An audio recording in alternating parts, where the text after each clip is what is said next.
गणमान्य को प्रणाम करते हुए अपने विषय पर आता हूँ। मुझे संक्षिप्त में कहा गया है कि इस विषय पर बोलना है। देखिए,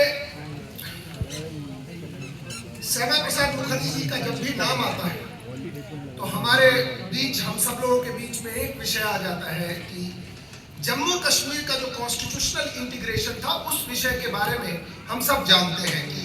उनका क्या कंट्रीब्यूशन है। हमने उनसे, उन्होंने इस विषय को कहां पर लेकर के गए और किस परिस्थिति में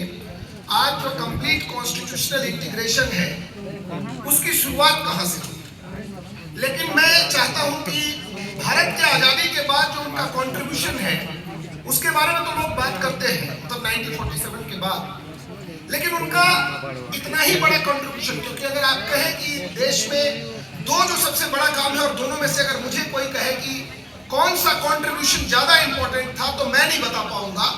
क्योंकि एक दूसरा कंट्रीब्यूशन इतना ही बड़ा है जिस पर नॉर्मली चर्चा होती है। देखिए, आज वेस्ट बंगाल भारत का अभिन्न हिस्सा है, लेकिन अगर आप जाएंगे आजादी से पहले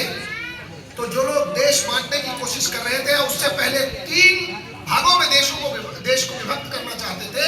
वो पूरे वेस्ट बंगाल को, या तो एक जो बांग्लादेश और वेस्ट बंगाल है, ईस्ट पाकिस्तान और वेस्ट बंगाल, उसको एक अलग से एक यूनिट बना करके रखना चाहते थे, या फिर पूरा का पूरा बंगाल चाहते थे कि पाकिस्तान के साथ चला जाए, ईस्ट पाकिस्तान। उस विषय पर जो उनका योगदान है वो अद्वितीय है, क्योंकि उन्होंने इसके लिए लड़ाई लड़ी। क्योंकि उस समय हुआ ही कि जब भारत का विभाजन हो रहा था तो ये कहा गया कि जिस भी स्टेट में, प्रोविंस में जिसकी आबादी ज्यादा है, हिंदू और मुसलमान, उस आधार पर बंटवारा हो रहा था।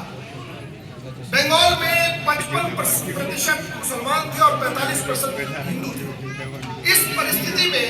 ऐसी